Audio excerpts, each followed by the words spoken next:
एक छोटे से गांव में एक बड्ढे ही ईमानदार व्यापारी रहता था, जिसका नाम रामचंद था। रामचंद का धनी होने के बावजूद वह अपने गांव वालों के साथ हमेशा अच्छे संबंध बनाए रखता था।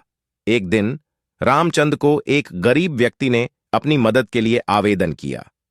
रामचंद ने उसकी बात को ध्यान से सुना और उसे काम देने का निर्णय किया। गरीब व्यक्ति ने रामचंद की मदद से एक नया जीवन बनाने में सफलता प्राप्त की।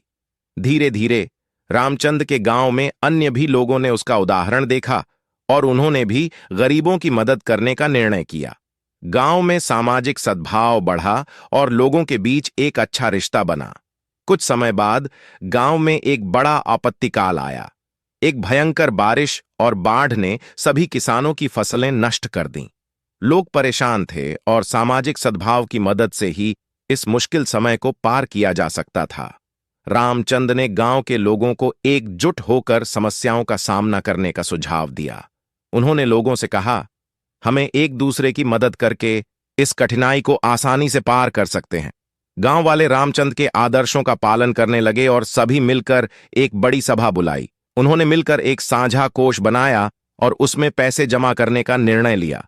इस पैसे का उपयोग गांव वालों की सहायता के लिए किया गया। एक साल बाद जब फिर से अच्छी बारिश हुई तो उन जमा किए गए पैसों से गांव में नई फसलें लगाई गईं।